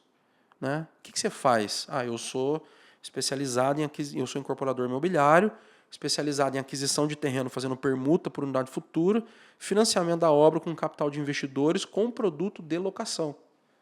Pô, a partir daí o contador trabalha. Sem isso, não tem. Né? E o cara precisa ir lá e contar isso. E tem que destrinchar, porque cada uma vai ter Cada obra vai ter um esquema. E aí, um dia, uma turma de mentoria, tem bastante gente lá, um cara me ligou à noite. Cara, nitidamente nervoso no telefone, cara. Pô, cara, agendei com o advogado, mas não estou confortável. E aí ele não me falava, mas não tá confortável com o quê, cara? A gente tem um roteiro de entrevista. Eu criei um roteiro de entrevista. Coisa americana, né? Doente é um mental, negócio né? Eu gravei uma aula Só disso. gravada de como entrevistar o seu advogado, como entrevistar o seu contador, quais são os itens, o que você vai perguntar, com base no seu plano de negócio. E o cara desesperado. E eu entendi que o desespero dele era, de repente, se passar por alguém inexperiente e passar vergonha na entrevista. Eu pensei, né, cara, tem um quê psicológico nesse negócio. E eu faço análise há mais de 10 anos. Eu tenho um psicólogo que eu brinco com ele, né? Eu já dei um carro para você aqui já, amigão. Aí ele brinca comigo, eu já dei muito mais para você de volta, né? E aí eu trocando uma ideia com ele, resolvi trazer um psicólogo para a mentoria. Então, o cara que vem fazer mentoria comigo, ele faz, dentro dessa, eu contratei o programador, a gente tem uma plataforma que faz a parte de viabilidade e tem um outro lado que a gente trabalha as pessoas. Então, dentro da plataforma, ele responde um questionário de personalidade e ele ganha 3 sessões com o psicólogo para poder trabalhar isso. Em que sentido? Não é sessão de terapia, nada disso, é um bate-papo com o psicólogo especializado em desenvolvimento profissional, né? Que trabalha da seguinte, qual que é a abordagem que eu falo com as pessoas, Júlio? É o seguinte, Júlio, é o seguinte, ó, aqui você vai ter que fazer uma caminhada de 100 quilômetros, tá? Você vai levar 90 dias para fazer essa caminhada, porque tem que parar, tem que fazer isso, tem que fazer aquilo, beleza. A mentoria é isso. Fechou? Fechou. Você vai fazer o diagnóstico, o psicólogo vai bater um papo contigo. Ele vai ver, Júlio, é o seguinte, eu vi aqui que você não sabe nadar, filha. No quilômetro 45, tem um lago para você atravessar. Então se prepara, entendeu? Essa é a pegada do psicólogo. Faz o diagnóstico. Ele faz o diagnóstico, te orienta e fala, você vai ter dificuldade nisso, nisso e naquilo. Busca ajuda. E aí a ajuda pode ser com ele mesmo, mas daí você contrata. A mentoria te dá 3 reuniões. É para abrir, Exato. Para dar uma... Às vezes tem gente que está lá, o psicólogo fala, cara, Só vai, irmão. Entendeu? Vai do jeito que tá beleza. E aí tem outras coisas que eu fui aprendendo no digital, que eu não sei se você tem outra pergunta para fazer sobre isso, mas se não, se você quiser, eu falo um pouquinho dessa outra parte. Sobre o quê? Que é o seguinte, o que a gente chama de heurística, que eu li no livro O Antifrágil, do Nassim Nicolás Taleb, que eu trouxe, desenvolvi a mentoria com base nisso e que ajuda muito nessa parte psicológica. Porque daí eu fui trocar uma ideia com o psicólogo para poder montar a mentoria de forma que ficasse um caminho suave para as pessoas escalarem, fazerem de forma segura. Porque como é que faz uma mentoria de incorporação? Ô, Júlio, faz o seguinte, pega R$1 milhão, vai lá, compra um terreno. Fala, cara, esquece, não vai virar, irmão, né? Então a gente precisa criar um cenário seguro, mas que você experimente a coisa na prática, né? Que é como se fosse um test drive. E posso seguir nessa linha daí? Sim, sim. E aí o seguinte, eu sou fã do Nassim Taleb. Ele, para mim, hoje, o melhor autor que tem para gente empreendedor, né? Ele é um economista de formação, mora nos Estados Unidos, escreveu O Antifrágil, o Cisne Negro, o Skin in the Game. Eu tenho todos lá em casa, já li 2 vezes cada um. No Antifrágil ele fala da heurística. E isso, para nós que somos empreendedores, Júlio, assim, é uma martelada na testa. E a heurística tem tudo a ver com isso, porque o que é a heurística, né? É o desenvolvimento da intuição baseada na prática. Por que eu não ponho a mão no fogo? Porque eu sei que queima, porra. Já pus a mão quando era criança, queima essa porra. Não vou pôr a mão ali. Sim. Por que eu não enfio o dedo na tomada? Porque toma choque. O que é isso? A intuição baseada na prática. É por isso que você chega perto de um fogão, de repente você vê que vai encostar, você reage, né? Muito bem. Como que a gente constrói a nossa heurística, né? Na prática, fazendo. É por isso que o empreendedor não pode ficar trancado em casa construindo um castelo enorme achando que aquilo é um negócio. Montando os tijolinhos ali sozinho. O que o Nassim Taleb diz? Antes de eu colocar um tijolinho aqui, eu vou pegar esse tijolinho, vou lá no mercado, vou testar ele no mundo real, ele funcionou, eu volto e monto ele aqui. Aí eu pego um segundo tijolinho, vou lá de novo, testo no mundo real, volto e coloco ele aqui. Por quê? Porque eu vou construindo e testando ao mesmo tempo. Isso é uma forma mais segura de fazer. Então, a gente usa a opção de compra, que é aquele contrato, para trazer o mentorado para um caminho e forçar ele a todo momento a fazer o plano de negócio e testando no mercado enquanto ele está dentro da opção de compra. Porque aqui eu consigo, toma aqui o terreno de volta, não vou fazer. Entendeu? E aí, com isso, a gente cria um ambiente seguro na mentoria, explica para ele, cara, aqui dentro você está seguro, velho. É que nem você está aqui, né, com monitores aqui dentro. Tem um advogado, a contadora que participa, a gente tem um grupo, o pessoal pergunta lá dentro, pô, vou fazer uma proposta num terreno, né? Então, conversa aí com o seu advogado, é assim, o cara já tem que ter o advogado, o plano de negócio. E aí ele testa isso no mercado, né? Com base no conceito de heurística, que é um conceito filosófico que o Nassim Taleb trabalha no Cisne Negro, que guia as nossas ações. Muito legal que vocês abraçam, né, o mentorado ali. Você pega de toda, digamos assim, você não cuida só da execução, você está pegando no ponto fraco dele, né? Para ele conseguir, porque você está dando o caminho do que ele tem que fazer na incorporação, como que ele vai construir, mas nas fragilidades também, para ele ter consistência. Porque isso aconteceu comigo, Júlio, quando eu fui fazer, eu participo de algumas mentorias, né? E eu sou muito crítico com relação ao meu trabalho e às coisas que eu consumo, ao trabalho das pessoas também, né? Então, por exemplo, eu sempre participo de mentorias e a grande maioria delas, as pessoas não sabem o que é mentoria. O mentor não sabe o que é mentoria. Ele acha que a mentoria vem aqui bater um papo, eu vou aprender com você alguma coisa, né? Só que a gente estava falando da indústria. Eu tive a sorte de trabalhar em algumas multinacionais que tinham processos internos de mentoria, né?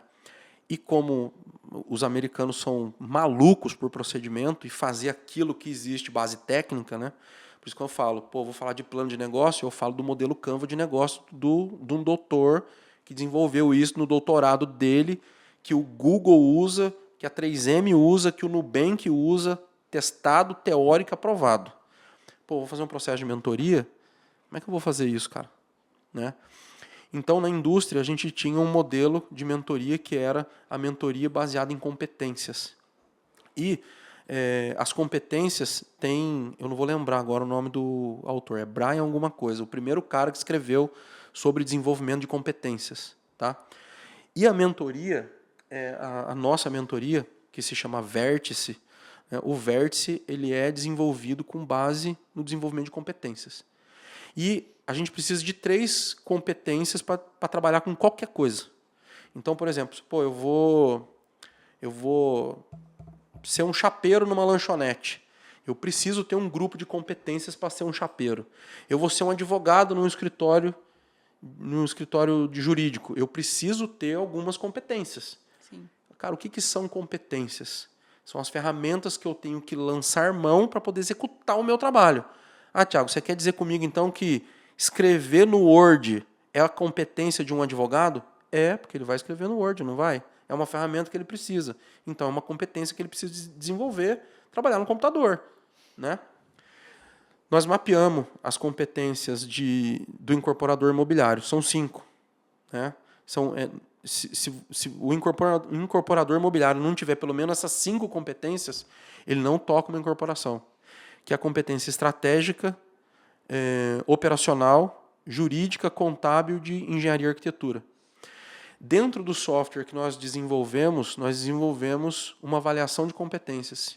O mentorado entra, responde um questionário de 250 perguntas. Socorro! Que o advogado, a contadora, o nosso arquiteto, nós desenvolvemos para poder avaliar esse cara. Caraca! E aí ele monta um gráfico de radar para a gente, aonde esse cara precisa de mais ajuda. Para que eu vou pegar com a Júlia para desenvolver ela em planejados? Você vai pegar no... Eu vou pegar no jurídico, de repente, porque você já sabe. Né? Na verdade, eu estou dando planejados aqui como exemplo. Não, eu entendi, mas talvez você pegue no jurídico, não é nem para ela dominar, mas para ela não ser lesada, talvez, para ela entender, porque ela tem que entender do assunto. Porque assim, aí vem a questão. As competências são divididas em 3 níveis. Sim. Conhecimento, habilidades e atitude. Eu vou chegar no porquê do psicólogo aqui. Por que você trabalha o psicólogo? Não é porque nós somos bonzinhos, é porque o método manda, senão não dá resultado. E por isso que eu dei essa volta. Você viu que eu dou uma Não, sim. volta danada para explicar um Só porque negócio, eu falei que você era bonzinho. né? Porque eu falei que você é Exato, bonzinho. não sou bonzinho, eu sigo o método, né? Eu falei, você é bonzinho, você se preocupa com as pessoas. Não, eu preciso do Eu método. preciso do método. Então, por exemplo, a primeira etapa é conhecimento. Quando eu faço o mentorado responder o diagnóstico, o que eu estou avaliando? Conhecimento. Então, por exemplo, lá na competência estratégica, o que eu avalio? O que é competência estratégica na incorporação imobiliária? Cara, o que é ROI? O que é rentabilidade? O que é viabilidade? O que é pesquisa de mercado? Tudo isso é competência estratégica. Tá? Beleza. Pô, então, no conhecimento, o que é ROI, Júlia? ROI é o retorno sobre o investimento. Pô, beleza. Conheço. Isso é conhecimento. O que é rentabilidade? Cara, é a distribuição do lucro no tempo. Pô, legal, beleza. Então, essa é a primeira fatia da competência. A segunda é a habilidade. Então, vamos lá. Eu já sei que a Júlia sabe o que é ROI e o que é rentabilidade. Júlia, agora nós vamos criar um problema para você resolver. Júlia, é o seguinte, você tem um investidor que capitalizou 10 de 15 mil reais, nós vendemos esse apartamento dele por 350 mil, pagamos 4% de imposto, 5% de comissão. Qual foi o ROI, a rentabilidade dele? Isso é habilidade. Por quê? Habilidade é a aplicação do conhecimento na solução de problema. Porque, mas, às vezes, por que o médico tem que fazer residência? Sim. Porque ele acumulou conhecimento, mas ele não praticou ainda. Ele não tem habilidade. Entendeu? Então, lá na mentoria, a gente cria esse ambiente pô, cadê seu conhecimento? E a gente eleva isso. Tá pronto? Beleza, então tá aqui o BO para você resolver. E a gente cria problemas para o cara resolver. Isso são as habilidades. E a terceira parte é a atitude. Então, é conhecimento, habilidade e atitude. A atitude é a parte emocional. E aí, nesse livro, esse cara diz o seguinte, que os empreendedores bem-sucedidos são movidos pela atitude, não é pelo conhecimento, pela habilidade. Então, você pega um cara que nem o Júnior, que eu citei aqui, você pega um cara que nem o Bené, que é outro mentorado monstro lá do Rio de Janeiro, e tem vários para citar, e você vai saber desse cara. E aí, galera, comenta aí se você conhece um cara assim. É um cara que sai fazendo, irmão. Você vai dar na mão dele, você vai falar assim, meu, aqui eu posso esquecer missão cumprida. Entendeu? Mas esse cara sofre demais no processo, porque ele não tem conhecimento e habilidade. Então ele não dá a volta numa cerca de arame farpado, ele rasga a cerca no peito para passar para o outro lado. Você entendeu? E aí, esse cara, ele se lesiona no caminho. Se lesiona de que forma? Ele arruma um problema jurídico, trabalhista. Dor de cabeça. Dor de cabeça. Mas ele faz. Qual que é o objetivo da mentoria? Levar atitude para o cara que é muito conhecimento e habilidade, o chatão da planilha, e levar conhecimento e habilidade para o cara que tem muita atitude, para o cara não bater cabeça. Sim. Louco sai fazendo. Entendeu? E aí por isso que a gente tem um psicólogo que pega esse cara que está lá, bunda mole, quietinho no quarto, a gente empurra o cara para fora de casa, e pega os loucos e fala, irmão, calma, respira, vem cá, senta aqui. Né? Vamos conversar um pouco para você não sair fazendo besteira. Então, a mentoria no desenvolvimento de competências, seguindo um processo e um método, a gente consegue trabalhar as pessoas para tirar daí o melhor de cada um. A mentoria ela é semanal? Então, a mentoria tem um período de 1 ano e ela é estruturada para acontecer 3 vezes por mês uma reunião em grupo. A pessoa que entra na mentoria tem 6 reuniões individuais, que pode ser comigo, com o advogado, com a contadora, né, para desenvolver o projeto dela.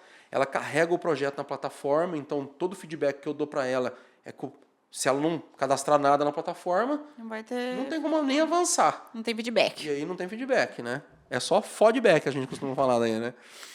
E aí as oficinas semanais, elas acontecem para trabalhar as competências.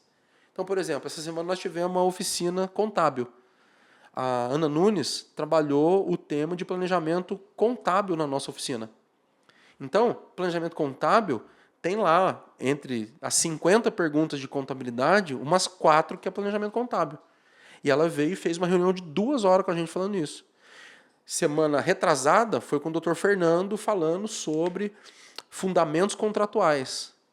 Porque contrato é contrato. Agora, todos eles têm uma coisa em comum. Quais são os fundamentos contratuais? Então, porque lá na plataforma tem algumas perguntas sobre fundamentos contratuais. E a gente vai trabalhando as competências ao longo do ano. Então, a gente tem essas reuniões assim. Depois a gente tem um outro tipo de reunião que a gente chama de sala de guerra. Então, vamos imaginar você mentorada, Júlia. Você arrumou um terreno, arrumou um projeto. Tiago, fiz a minha viabilidade preliminar. Legal, Júlia, vamos marcar um dia, você vai apresentar para nós agora. E a gente convida a galera, você vem e você treina a apresentação do seu projeto. A galera vai descer o cacete no celular. É para falar mesmo, não é para você treinar.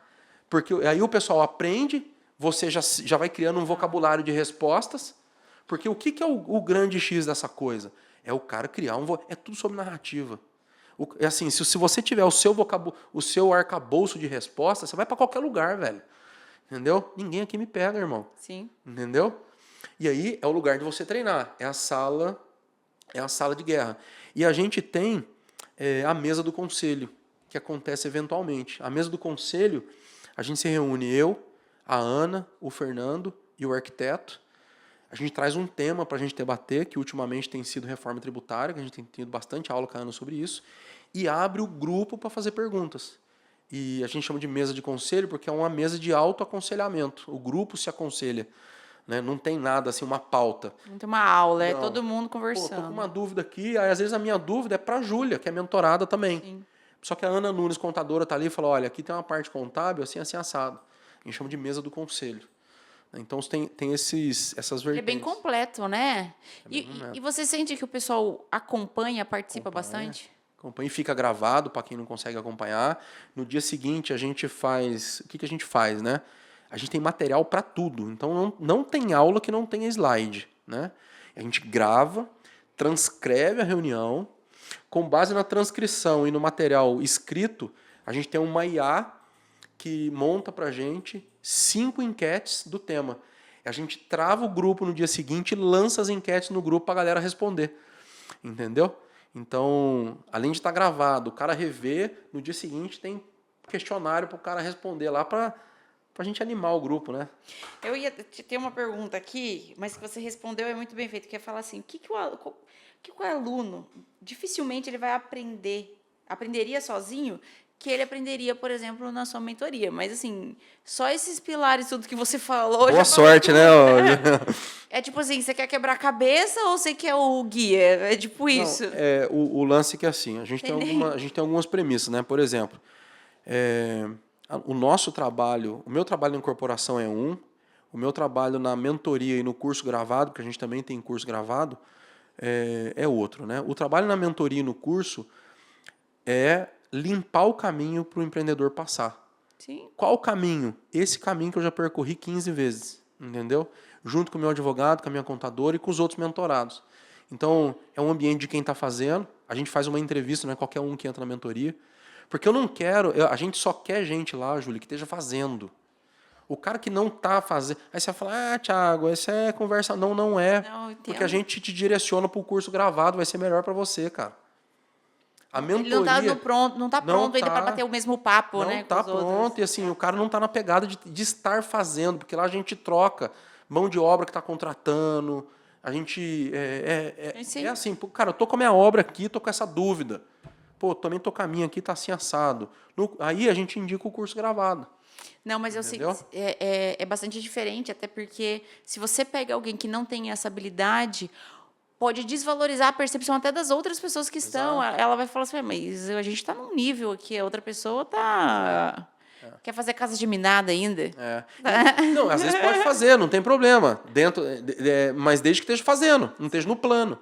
E outra coisa, o pessoal da mentoria, a gente sempre convida a gente faz um evento presencial uma vez por ano. Vou convidar vocês. Em março tem o nosso evento presencial. Olha, que legal. O ano passado nós fizemos no Ibis Styles lá em Taubaté, um baita evento top lá. E aí a gente convida os mentorados para apresentar ao vivo, no palco, na frente da galera, os projetos. Meu irmão, você vai apresentar, você vem um dia antes, eu vou te treinar.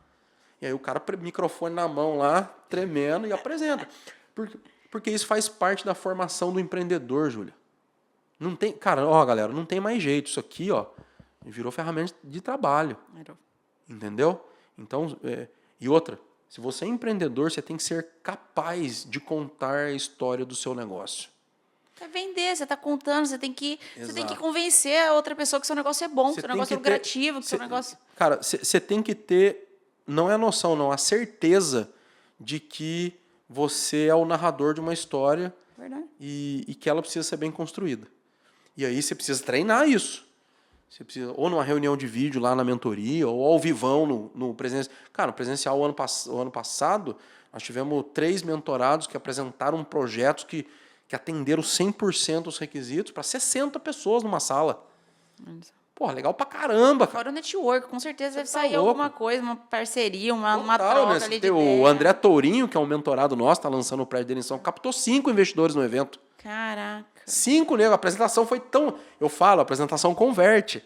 O pitch dele lá, o negócio foi tão massa, tão bacana, que, cara, chegou no final do dia, ele falou, Tiagão, captei 5 aqui hoje, cara. É que você fala assim, esse daqui é o melhor. Exato. Puta, que da hora. É legal. São quantas pessoas, mais ou menos, que vão? Hoje, no evento, é em torno de 60 pessoas. Bastante pessoas. É grande? Um evento pago, não é barato Sim. e lota. Não, mas eu tô pensando até na E estrutura sabe o que mais que a você gente faz? fez, sabe? Não, ô Júlia, eu só tenho a cara de arregaçado, viu, galera? Eu faço um negócio legal, tá? Cara, Ele é aquela pessoa empolgada, sabe? Aquele jovem que fala assim, nossa, eu já fiz isso, mas preciso de mais, quero, meu Deus. Não, gastamos 50 pau no evento. Não, mas é isso mesmo? É isso, entendeu? Fizemos um evento assim. E outra, qual que é o lance do evento? Ah, Thiago, eu vou lá para ficar vendo a apresentação do... Não, como que é? Nós criamos uma estrutura para o cara ir lá e aprender no evento. Então, o André Tourinho apresentou o projeto dele. Maravilha. Aí a Ana Nunes fez a análise contábil do projeto. A Ana Nunes estava lá, participou do evento inteiro. O Fernando Advogado fez a análise jurídica. Como que foi construído juridicamente o projeto do André?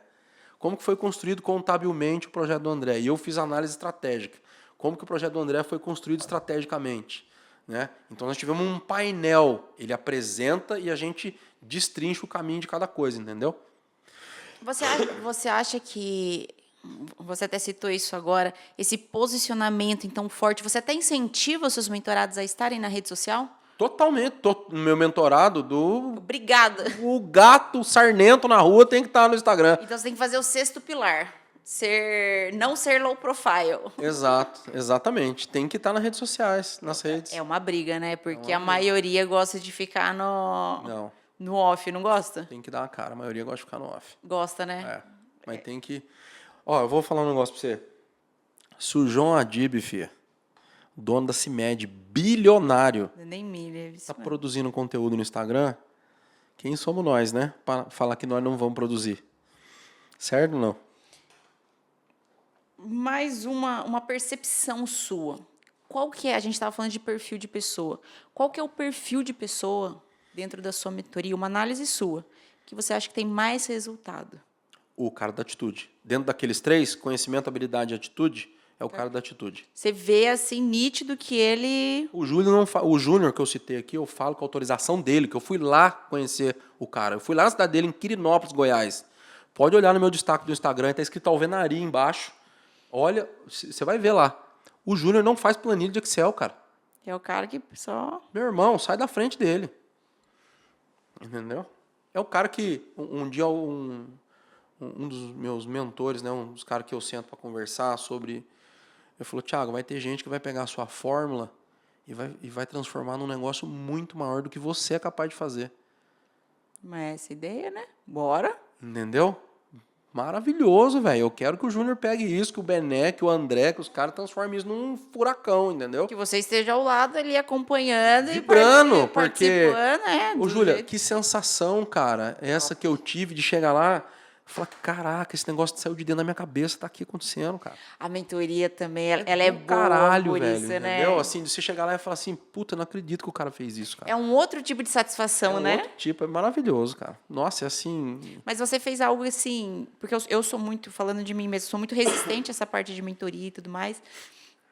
Porque... Por essa transferência de conhecimento, às vezes eu acho que é muito raso. Eu acho que, às vezes, a pessoa que vai dar mentoria, ela não trilhou tanto aquilo. E só pelo pouco que você está destrinchando aqui, você você pegou do começo ao fim, sabe? Você foi nos detalhes da mentoria mesmo. É muito completa. É na dor da pessoa que é empresário para, tipo assim, você vai ter resultado. Não, Você você quer não ter acredita. resultado? Você quer ter resultado? Você quer ganhar? Você quer fazer? Você tá aqui. Mas você tem que fazer também, né? Porque você falou, tem que ter Meu, atitude. pra você ter ideia, né? Como é que é? Olha que doideiro. Esse Júnior, eu falo bastante do Júnior porque a gente tem muito Não, contato. porque você tem que falar das pessoas bem. Igual você falou, a pessoa que você for É. falar mal, não vou citar nome. É. Mas o Júnior foi assim, ele vem no evento, o Júnior é mentorado, aluno do curso gravado e vem no evento presencial. Ele é Thiago Futebol Clube, filho.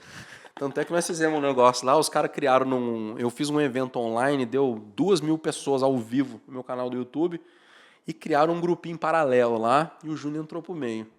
Aí os caras lá falando, não vamos comprar o curso gravado dele, não, vamos nós aqui se ajudando. Meu, ele espatifou com o grupo, cara. Falou, vocês não sabem o que vocês estão falando, vocês são uns doidos, mente, cabeça de pobre, compra o curso do cara, aproveita, usa, ó, meu resultado, arrebentou a galera lá. E o Júnior foi o seguinte, ele veio no meu evento presencial aqui, falou, cara, gostei, vi o seu prédio aí, eu vou pegar pra fazer esse negócio, hein, cara. Eu falei, legal, Júnior, faz mesmo, cara. Ele falou, só que é o seguinte, eu achei uma fábrica de bloco, porque o método construtivo que eu utilizo é a alvenaria estrutural, né? Eu achei uma fábrica de bloco a 200 quilômetros de distância da minha terra. Eu vou pagar uma grana para levar esse bloco. Eu falei, mas faz de outro jeito, então. Ele falou, não, eu quero fazer igual você faz aqui. Eu falei, tá bom. Ele falou, só que lá não tem mão de obra.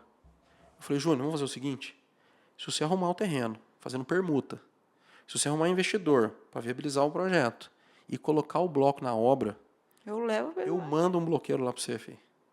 E esse cara é tão maluco que um dia ele mandou um vídeo no grupo de mentoria, a carreta de bloco encostando no terreno. Falou, Tiagão, chegou aqui a carreta de bloco. Cadê o meu bloqueiro? Desse jeito para mim, cara. Depois vocês olham no destaque do Instagram, tem ele aí. Aí eu falei, não, eu tenho que levar esse cara lá agora, né? Tem que ir lá, né? Aí eu arrumei um bloqueiro, um mestre de obra e fui junto. Falei, eu vou lá. Eu quero ver esse cara de perto, esse maluco desse Júnior aí, né? E aí eu me programei para passar uma semana lá. É bom para viajar um pouco, conhecer outro canto, né, cara? E qual que era o meu compromisso? Treinar a turma dele em uma semana. Aí nós combinamos, ele pagou lá tudo, né? E treinamos a turma dele lá, cara. Fomos lá e tava tudo lá mesmo, o cara fez acontecer. Então, assim, é a atitude que faz o cara avançar, Júlia, respondendo a sua pergunta. E conversar, né? Aquilo que você falou, o que custa marcar uma reunião, marcar uma entrevista? E ele bateu um papo com você, jogou uma, você ainda jogou verde aí, achando que o cara não ia fazer nada. Ele trucou, eu joguei o zap na mesa e dancei, né? Não, legal. Legal, o cara tem atitude, cara. De onde que ele é?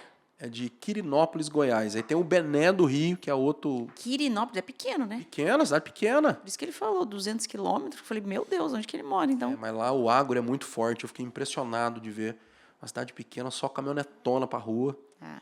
Cara, pô, agro é dinheiro saindo pro ladrão, filha. Eles Lá, fervem. região rica, viu? E aí tem o André Tourinho. O André Tourinho é um arquiteto de São Paulo. Tá com 3 prédios em aprovação, cara. 36 unidades, 37 unidades, 28 unidades, tudo no mesmo modelo, formato de negócio. Tiago, para a gente aqui encerrar com chave de ouro, se você pudesse dar um conselho assim, brutalmente honesto, para quem quer sair do operacional e entrar nesse jogo da incorporação, que você arrebenta, o que você falaria? Dedicar um tempo estudando, mas ao mesmo tempo fazendo.